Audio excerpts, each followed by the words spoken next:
Ang wika o sexualidad o kasarian ay tumutukoy sa ugnayan ng wika at kung paano nito naipapahayag at nahuhubog ang pagkakakilanlan ng isang tao base sa kanilang kasarian at sexualidad.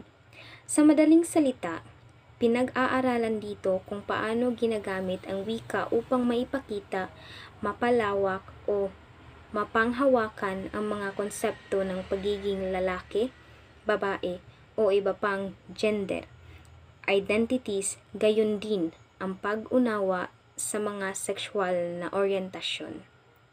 Ang wika ay hindi lamang kasangkapan para magkomunikasyon, kundi isa ring instrumento para ipakita ang ating pagkatao at mga panlipon ng ugnayan. Sa konstrukto ng sexualidad at kasarian ay nagsasaad na ang wika ay mahigit pa sa simpleng pagpapahayag ng mga ideya o impormasyon. Mayroon itong mas malalim na papel sa pagbubuo at pagpapahayag ng ating pagkatao at kung paano tayo nakikipag-ugnayan sa iba. Una, higit pa sa komunikasyon. Hindi lang basta pag-uusap ang gamit ng wika, ginagamit din ito upang maipakita ang ating kultura, paniniwala, damdamin at identidad. Pangalawa, pagpapahayag ng pagkatao. Ang ating pagpili ng mga salita at ang paraan ng pagsasalita ay nagsisiwalat ng ating mga mahalaga pananaw at karanasan. Patlo, konstrukto ng sexualidad at kasarian. Ang teksto ay partikular na binabanggit ang konteksto ng kaseksualidad at kasarian. Sa madaling salita, ang wika ay isang malakas na kasangkapan na may kakayahang bumuo ng ating mga identidad at relasyon. Ang pag-unawa sa papel nito ay mahalaga sa pagtataguyod ng respeto, pagkakaunawaan at pantay na pakikitungo sa bawat isa. Ang wika ay may malalim na papel sa pagbibigay kahulugan sa kasarian at sexualidad.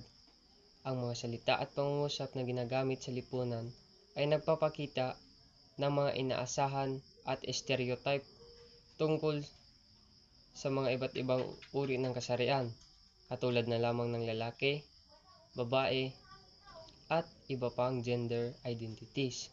Halimbawa, sa Pilipino, ang paggamit ng mga panghalip o mga salita ay maaaring magpahiwatig kung paano titignan ang papel ng isang tao sa lipunan batay sa kasarian. Pagpapatibay o pagbabago ng panlipunang pananaw. Sa pamamagitan ng wika, maaaring mapanatili ang tradisyonal ng ating paniniwala tungkol sa kasarian o kaya mabago ito upang maging maayos ang inklusibo. Halimbawa, ang paggamit ng gender exclusive language ay paraan upang igalang at kilalanin at ibang uri ng gender identities. So, diskriminasyon at pagpapantay-pantay.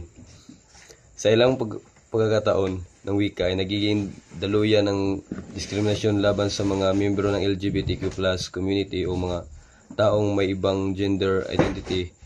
Gayunpaman, maaari itong gamitin upang itaguyod ang pagkapantay-pantay at respeto sa lahat. Halimbawa, yung LGBTQ+ ay tanggap naman sila ng sangkatauhan, pero yung iba kasi parang sumusobra na sila sa sa limit kasi. For example, yung iba gusto nila sila yung dapat sundin, sila yung mas mataas sa ordinaryong tao. Kaya nawala ng respeto yung mga tao sa kanila dahil sa pinapalabas nila na sa kanilang imahe kung dapat ganito ang gawin. So parang sila dapat masunod. Wala na tayong karapatan.